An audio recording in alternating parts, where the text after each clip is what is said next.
Bandeko Batali, le gouverneur de la ville de Kinshasa,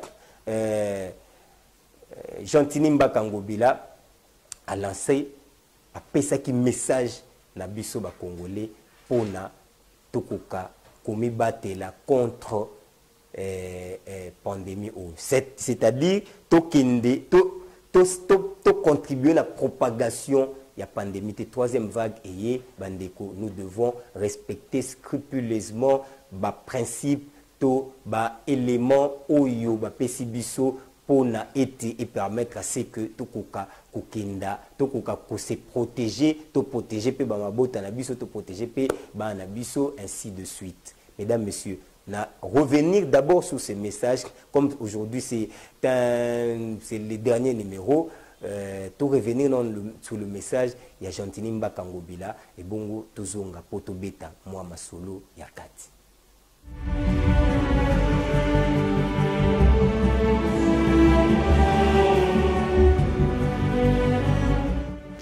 Quinoises et Quinois. La République démocratique du Congo est touchée par la troisième vague de la pandémie à Covid-19, avec la ville de Kinshasa comme épicentre de cette maladie. Le ministère national de la Santé publique a alerté dans son message du jeudi 3 juin dernier sur une augmentation exponentielle des cas de Covid-19 dans notre pays et plus particulièrement dans la ville de Kinshasa. Depuis le début de l'épidémie, déclaré le 10 mars 2020, le cumul est de 23 468 cas confirmés pour la ville de Kinshasa. Cette troisième vague, causée par des variants indiens et sud-africains, s'avère dangereuse et touche déjà des familles à Kinshasa. Au regard du dernier bulletin de la situation sanitaire fournie par la coordination de prise en charge des personnes atteintes de Covid-19 en République démocratique du Congo, les services compétents confirment que la situation épidémiologique est entrée dans une phase alarmante depuis le mois de mai. Et la moyenne des cas par jour a quadruplé. Quinoises et Quinois. Je souhaitais, comme je l'ai déjà fait à plusieurs reprises depuis le début de la crise sanitaire dans notre ville, m'adresser à vous afin de vous réitérer tout mon soutien. Vous avez été combatifs et coopératifs, je vous en remercie. Les temps sont durs pour la plupart d'entre nous. L'inquiétude provoquée par le coronavirus lamine notre morale. C'est bien entendu notre santé qui est au centre de nos préoccupations. C'est pourquoi nous sommes tous tenus à sauver plus de 15 millions de vies dans notre ville. Ainsi, je vous exhorte à la stricte observance des mesures barrières édictées par les autorités sanitaires pour limiter la propagation de la pandémie. Les lavages réguliers de mains avec du savon ou une solution hydroalcoolique. Le port correct et obligatoire de masques dans le lieu public, dans les taxis et transports en commun. La prise des températures avant l'accès en des lieux publics.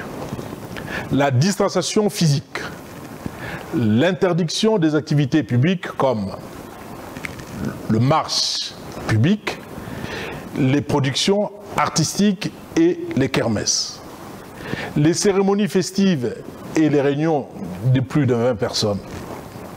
Les compétitions sportives se font à huis clos.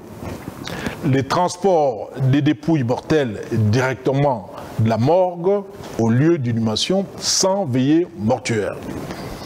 Le fonctionnement des églises avec strict respect des gestes barrières. La circulation pendant le couvre-feu de personnes munies de l'autorisation spéciale de l'autorité provinciale, à l'exception, bien entendu, des personnes se trouvant dans la situation d'urgence sanitaire. J'instruis à cet égard le commissaire provincial de la police nationale congolaise à assurer le contrôle strict des présentes mesures. Quinoises et Quinois. En entendant l'annonce éventuelle de mesures complémentaires par le gouvernement national, je vous exhorte à respecter le couvre-feu instauré par le président de la République, son Excellence, M. Félix Antoine Tshisekedi Tshilombo, chef de l'État, qui va de 22h à 4h du matin. Que Dieu nous protège tous, que vive la ville de Kinshasa. Je vous remercie.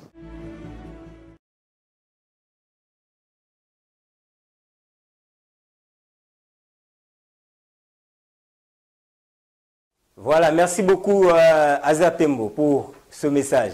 Il y a gouverneur, il y a ville, province de Kinshasa, le premier citoyen de la ville, province de Kinshasa, Gentinimba Kango Bilak. Je crois que tous bisonyoso ba élément comment faire pour na ton bandeko to négliger bilo côté parce que les gens batu balingi mingi kokoya na ba distraction inutile. On vous dit bon c'est protégé. Où est le problème? On vous dit que vous avez plus de 20 personnes. Où est le problème? On vous dit qu'est-ce que Gentini a à gagner na Oyo Azali Kosala to le banon clair. Dans ce qu'il est en train de faire, qu'est-ce qu'il a à gagner? Qu'est-ce qu'il a à perdre? C'est seulement de voir en tant que premier citoyen, il y a ville, il y a pour rappeler ville naïe, pour rappeler baye oyo bazali ko vivre na province naïe, ce qui danger zali to likambo. Ba information Gentini za na yango. Ngana toza na ngote. L'information sur tel élément, c'est d'ailleurs le premier monsieur à être informé pour les cabissonions sur la ville de Kinshasa. Mais vous allez voir les gens, Tolingi, qu'on négligeait Mingi après, comme à hôtel, comme Tokomo Simba Moutou. Tout respecter, et ça, geste barrière, oyo, bakondi basengeli biso to sala basengeli biso to sala pona intérêt na biso moko pona bien na biso moko.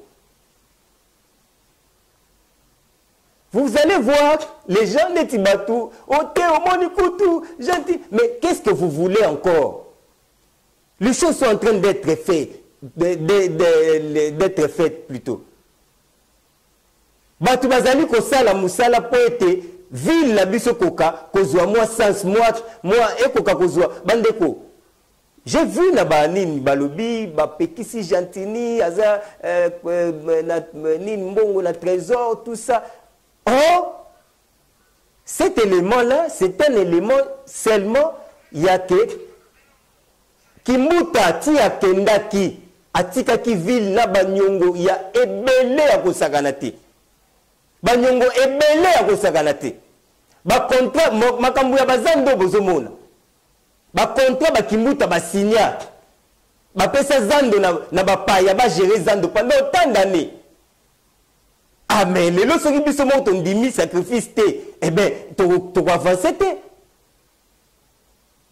Nous devons accepter le temps de sacrifice pour que makambu ezala malamu.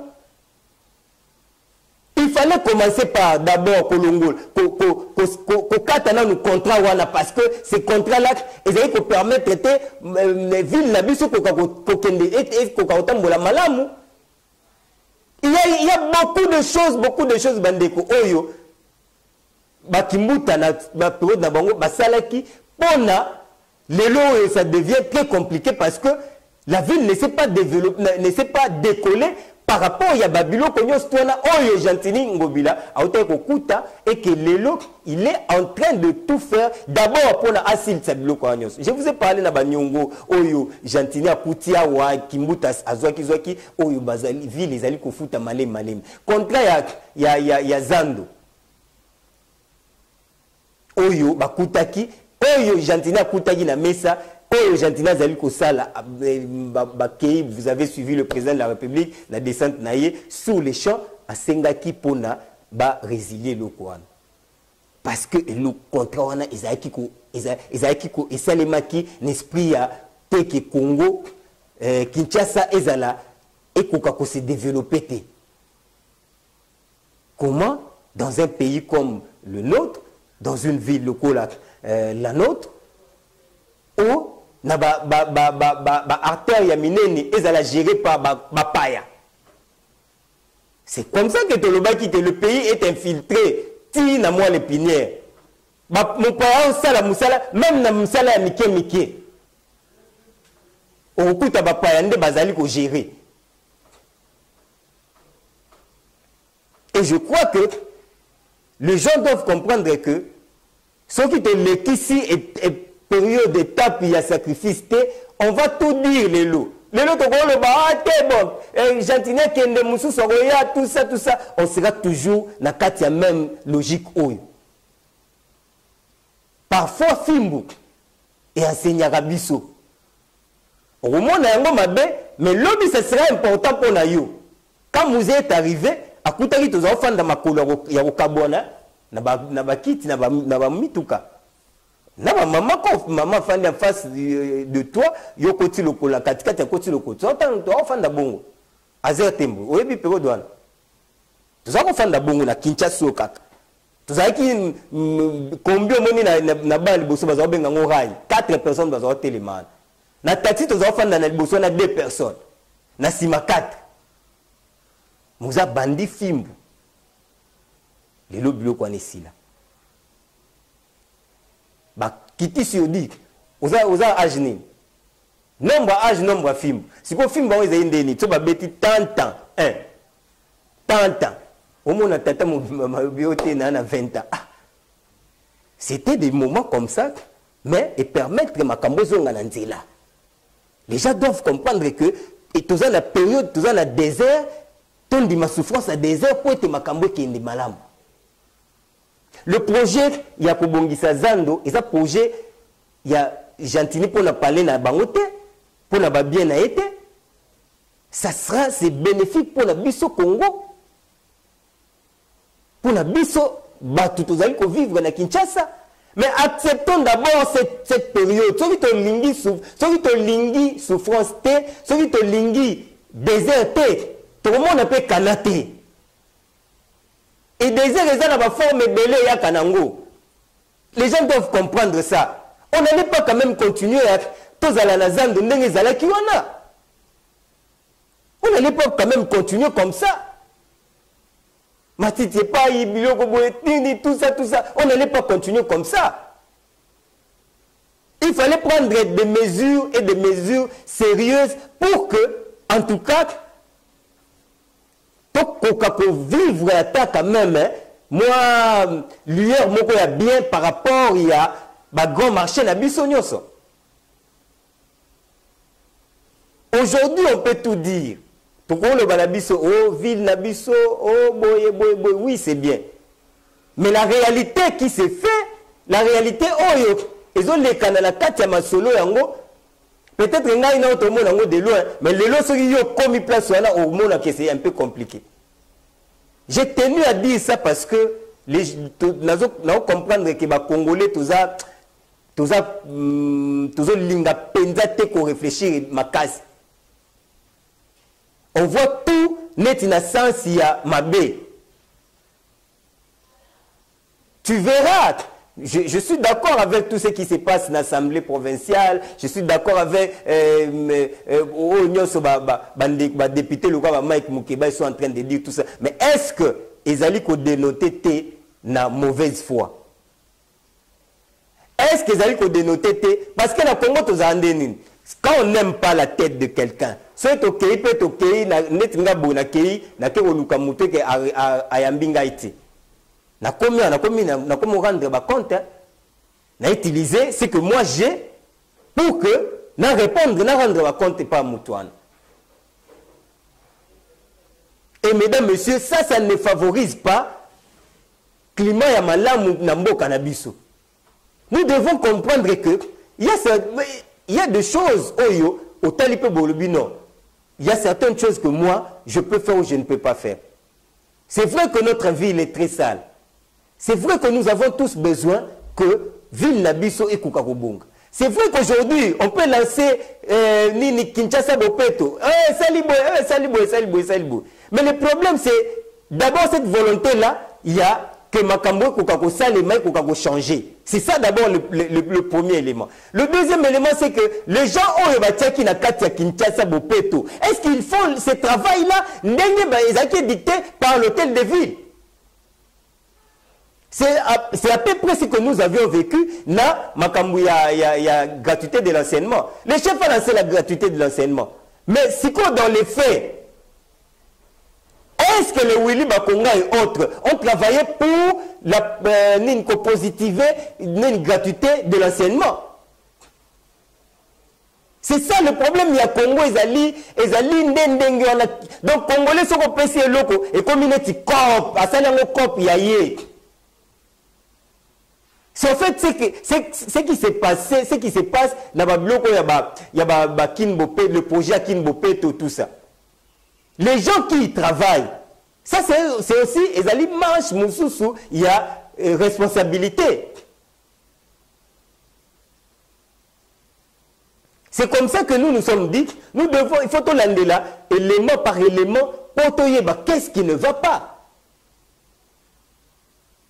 Qu'est-ce qui ne va pas? Aujourd'hui, on est en train de se battre, tout le monde quand même. Nous sommes là pour accompagner les institutions Yambo Canabiso, mesdames, messieurs. Nous devons comprendre que tellement musika que les lois nous avons besoin ya to tiaba kanisinabiso nyoso sika moko to positiver pour que makambo Yambo Canabiso kindali boso. Gebisanga Jantini Ngobila ayibi mbongo, j'ai na fandi na télé na miko na ngaya na dénoncer que Jantini Ngobila a volé de l'argent. Mais, mesdames, messieurs, si il y a une volonté quand même de bien faire les choses, nous devons accompagner cette volonté. Et ça n'est pas commis. Oh non, d'ailleurs, ça m'a coûté 16 milliards, 16 millions. Pour 16 millions, il y a relique, il y a Lumumba, et ça facile, problème mais 4 millions, cacawa, pona, commis, compliqué, tout ça. Mais finalement, n'habité Congolais, l'ingénie, en fait. C'est vrai que la semaine prochaine, Tozong il a sur le Cambo, on a un relique, il y a les restes, il y a Lumumba. Un élément très important dans l'histoire de Yambo Canabiso. Et puis, ils ont un pas important où le président de la République a sali Koumoko de Titan, où le chef de l'État a sali. Dans le cadre pour reconstituer l'histoire de Yambo Canabiso, les lots belges a commis un niveau à accepter que bazali pour quelque chose na liwa ya Lumumba. Belgique Ndima, Ndimi, les lots Belgique Ndimi. Ça fait plus de beaucoup d'années bande konangai. Lumumba est mort, ça fait plusieurs années maintenant. Mais la Belgique aujourd'hui a accepté. Et Belgique a le dit bon. Nazongisa bari biso na biso ba africain bande ko sengel to ba ke biso ba africain tant que okunda mina nute molimo nizo tambola rabu ça c'est biso ba africain tant que okunda mite molimo netam donc azala kimia te sika depuis Lumumba kenda kimia zati parce que kimia Lumumba ezozong Lumumba awozasko na kimia na tombe na ye à partir ya le 21 juin. Pour toujours récupérer, le chef sera en Belgique pour récupérer le reste, il y a un autre à Lumumba. Toujours le 21 juin, tout y est nangoti qui s'engane, place de enterrer. Allez, le Kimia, Lumumba accueillit ce qu'on a Kimia. Pendant tout ce temps, Lumumba a Kimia. Est-ce qu'il y a un peu sur le plan spirituel, problème Yambo Canabiso? Pour la solution, il faut que nous partout. Et un grand coup, président de la République a Bétiangwa. Tongi, toujours kokisa lelo, histoire ya mboka na biso. Parce qu'un pays sans histoire, c'est un pays mort. Mesdames, Messieurs, c'est comme ça que nous devons bisoto accompagner les efforts de chacun. Nous devons accompagner le savoir-faire ya moto na moto. Le loso botali quand même. Ville Nabiso, au moins moi éclairage public, ils ont kota malembe. Nous ces alliés à te que ils ont le pas ma camion se changer balama côté. De toutes les façons, tout ce que le gouverneur de la ville fait, selon vision du président de la République. Et nous soutenons ça. Nous devons soutenir ça. Tout ce qu'il fait, il le fait selon vision du président de la République. bandeko jour oyoka ke Kimbuta nani Gentini aliaki mbongo o banini biso on va dénoncer ça. On va dénoncer. Mais les gens doivent comprendre que tokoki ko continuer kaka kokende na ndenge toyokende boye te. Nous devons aussi kozala la politique ya soutenir ba institution la biso. Ko soutenir ba institution la biso ngi ko ba te que to telemi to boy ko critiquer bango te. Mais c'est ça la critique positive kasi to ke na sens ya to accompagner yango. Oh non, Bopeto Koutou. Bopeto, c'est un très gros projet. C'est un très gros projet. Oh, il y a que ça, les lobbies, qui la poubelle, et comme qui la belle, les lots. Mais il y a des gens qui ont dit pourquoi? Parce que Nani Gentini associé qui va tout faire. Donc, le roi, il a associé na projet, aller au télémé, bandi, au télémé, n'a pas contre boy, on gagne boy. Non, mesdames, messieurs. Notre ville n'a pas besoin de ça. Notre ville n'a pas besoin de ça. Aucune assemblée provinciale, les attaques, donc, les députés provinciaux, les attaques hôtel de ville. Non. Je crois que nous devons maintenant réfléchir dans le sens il y a Nengenini pour que Tambusa ville Nabiso. Ensemble, tout à la Nengenini ville Nabiso pour Tambo. Je vois bien Balobi, quoi, Zando Bakangi, et Zana ba conséquences, et Zana Boui. Mais mesdames, messieurs, ce qui est le lot, Tolobi, Totongambo, Cannabis, et que tout ça, les sacrifices, et vous allez à Kabou. Vous allez à Kabou. Nous devons aujourd'hui accepter sacrifice Souana.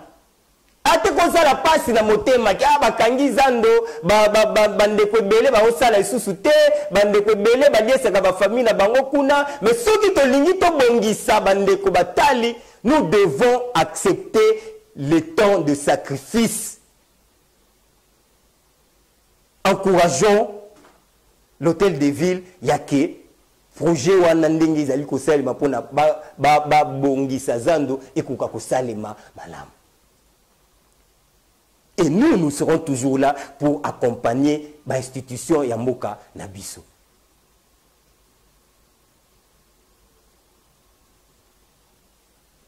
Le gouverneur de la ville, permettez-moi aujourd'hui de parler un peu comme ça, puisque nous avons eu beaucoup d'appels sur ça, et on veut vraiment discuter avec le Congolais. Le gouverneur de la ville, Azam Motologwa Motobisoniosto, il peut ou ne pas avoir à cause de la peut-être na malam pe na mabenaye. Mais c'est une autorité Yambo Canabiso. Nous devons biso ce que nous devons faire à cause de la faiblesse naie. Mais qu'est-ce que nous avions fait en amont pour naïté kolaksate mokondia ville tala eloko boui tala eloko boui tala eloko boui. Si nous voulons que les choses puissent aller de l'avant, si nous voulons que les choses puissent changer, ceux qui sont président de la République ou Talobi, autour de lui, dans le cadre de l'union sacrée, topé ça y est makanisi, parce que y a moko en kokorosukola et l'ongité mousapimoko. À plus forte raison la ville. Que nous de biso nyo sondegezabo, to sangana autour, to yana makanisi na biso na ville pour que ville na biso kende de l'avant pour que ville na biso réussir pour que ville na biso lelo ezala penza ville oyo ezali ko répondre na ba norme ya capitale ndenge capitale ezalaka. Et ça la volonté ya kosala yango ya Gentini Ngobila eza manifeste. Donc ce que nous devons faire c'est d'accompagner cette volonté manifeste de faire les choses. Chantinia Lobaki Alobingai, Namboka Lelo ya Tshisekedi. Moi, Chantini Namboka Lelo ya Tshisekedi. Nasalabo. Il le sait. Ayebi. Soki Bazali, Soki Lelo Tozali, Soki Lelo. Mboka na biso ezali ki bofandi pena bomo na pe bo pas ministre mo ba interpeller au mona ba matata ponyo ba nini tout ça. Donc c'est pour vous dire que les choses sont en train de subir changement au fil du temps. Parce qu'ils allaient dans ces pays. ezalate. Et ces gens-là sont conscients de tout ça. Ils sont conscients. Mais maintenant, ce que nous devons faire, c'est qu'on responsabilise les sous davantage. Toi, il y a un projet, toi, il y a un bonne volonté, toi, tu as la Kinshasa, tu as la place Boy, tu as la place Boy. Nous pouvons faire ça, nous pouvons faire ceci. C'est comme qui a un projet, qui est un très bon projet. On est connu comme Bundisa, Biso, Tolongola, poubelle, Nengezali, salité partout na Kinshasa. Mesdames, Messieurs, si le pays et connaître transformation et subir changement, il faudrait que nous puissions accompagner l'institution Nabiso. Non seulement tu fais des bandi ko critiquer, ote d'ailleurs kutu na ko funda ye, ote d'ailleurs kutu na ko sala boye, ote d'ailleurs kutu boye. Et comme nous avons règlement de compte, payer zo gagner nini, ville na biso zo gagner nini dans tout ça. La ville gagne quoi? Bande ko na biso ba députés provinciaux. Depuis comment on appelle ça? Supermarché. Et ton disamba Kinshasa mobimba. Okende boy. Oh supermarché tel. Na utanga komote pour la publicité na boy na ngai dafaya et psangai oh futa facture. Ote la boyote. Oh supermarché boy. Atondi siango mayebo. Boyebi supermarché wana. Et ton di Kinshasa mobimba. Ça doit nécessiter l'issue. Il y a des députés provinciaux. Et là, service comme nani, parking nabiso, tout ça doit nécessiter l'issue. Il y a réglementer les biso bilo ko la nyoso. Le comment y na reboter les mi au monde mutumoko oh te papa kota ba kangelo place tu dois payer cette mutuana. Et ça service ni. Ce qu'on peut si mongo c'est un problème. Et problème ya osagalate akobo akopo kitsa na mutuka. Voilà service nini. Tout ça député provinciaux ba mona rangote.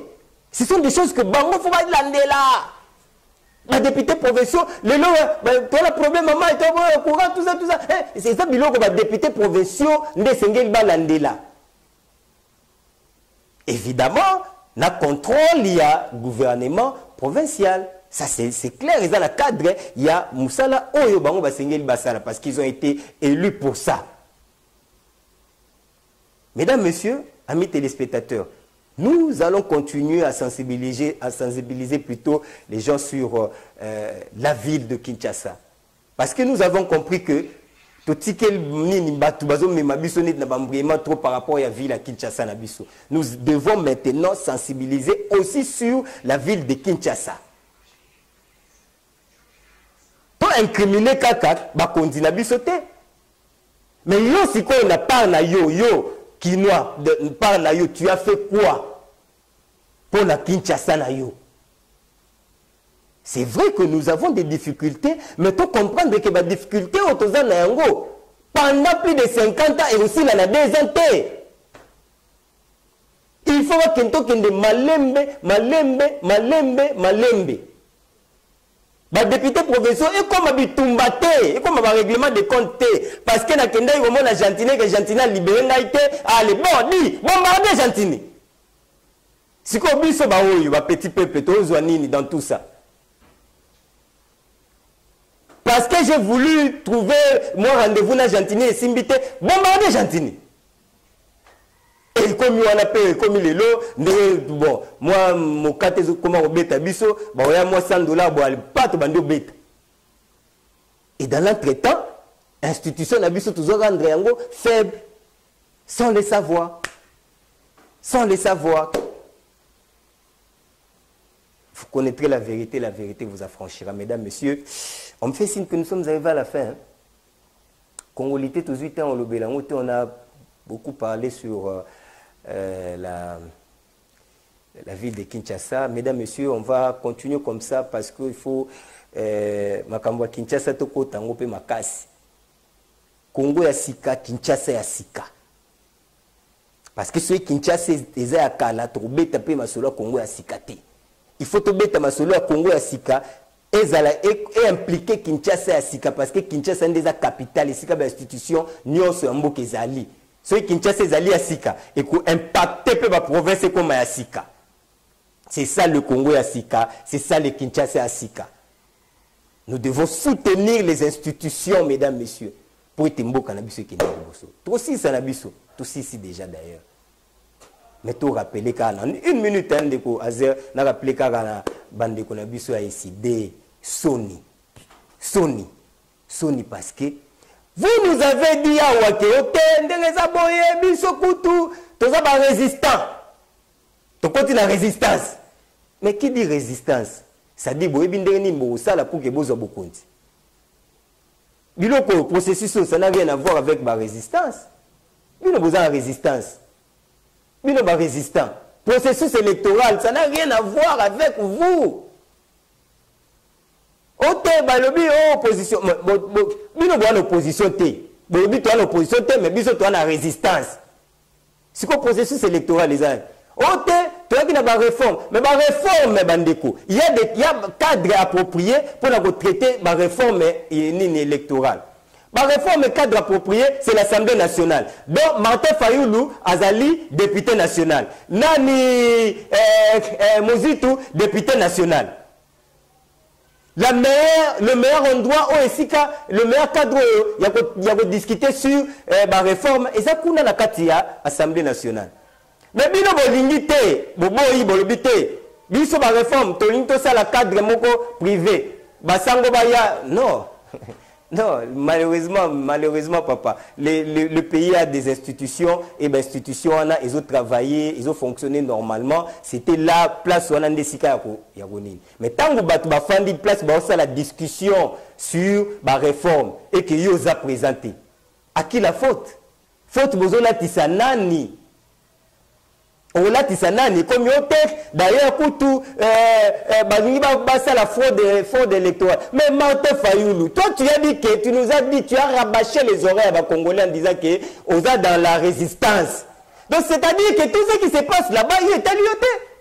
Toi tu es dans la résistance. C'est quoi je ça là de sorte que le conseil de la résistance, on doit beaucoup qui résistance na yo. Mais le processus électoral, on les allie là-bas, institutions, ils ont engagé nullement. C'est ça le principe, c'est ce que ça veut dire. Bah prince Pengé, Congolité là on a prince Pengé. Congolité il faut Congolité prince Pengé. On sentit déjà double. Nous sommes arrivés à la fin, mesdames, messieurs, amis téléspectateurs.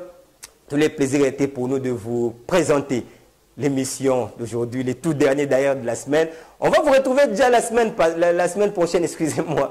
C'est un lapsus, mesdames, messieurs. On vous retrouve la semaine prochaine, déjà le lundi, on sera là pour un nouveau numéro. On va continuer avec la Congolité, la loi électorale. On vous donnera tous les détails sur Makambouya, la loi Lutundula, tout ça, bien que Martin Balobio t'ait vidé d'essence, parce que, bon, Wibika Kameza, qui loi ou projet, proposition, ou Isalimaki, pendant que Lutundula, Azagina, nous, na Lamuka. Pour l'Union sacrée, il y a un décembre. Donc, Loana Lutundu l'a proposé qui serait Janine Mabunda Zaki, président de l'Assemblée nationale. Alors arrêtez d'embrouiller les gens. Pardon. Boutika kwa embrouiller biso, tous allons continuer. Depuis biso to fan, depuis au benga biso ba pantin, biso to continuer à kakati lelo. Binonde bozo changer. Te pantin longo au pouvoir et comme ina ezakana kinga kad. Bozo changer. Lelo communauté na on na la besoin ce qu'on a négocié. On négocie sur la pantin. C'est l'équipe. Ah, tu il y a un processus électoral, mon frère. Il faut être là, une institution, et comme communauté, ils fraude. Nous avons fait délice sanga, député national. Ceux qui ont rejeté le proposé que communauté non, pourquoi les gens il faut qu'on y azala. Ceux qui y la discussion, la débat, on convaincre batuté et communauté ngai d'ailleurs comme j'étais en pâture, musala au bande kunyo surtout basala qui on a parce que yo délice sanga. Ah non, trop c'est trop mesdames messieurs. Bon répéter mbuka ngondengeni. Bon Yo délice ça. Donc plus intelligent que Batutouana. Si vous allez participer, c'est encore autre chose. Mais tu as participé à la réunion, à la rencontre et le président de la commission. Que tout ce que vous avez comme argument, il est quitté. C'est un débat scientifique, mon frère. Koulout, viens à Bissau. Allez, on se retrouve lundi à la même heure sur la même chaîne. D'ici là, restez branchés parce que la suite sera merveilleuse pour vous. Au revoir et à lundi. Congo, Congo nde mboka, mboka ngo mokengeli koi, mboka ngo mokengeli léopard.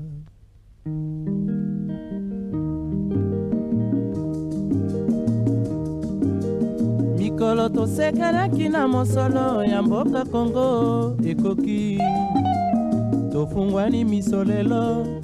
Tomoni bozo banyoso tosali Boya kobongisa Congo aveni Ebongi tosala Moto nyonso ata mwana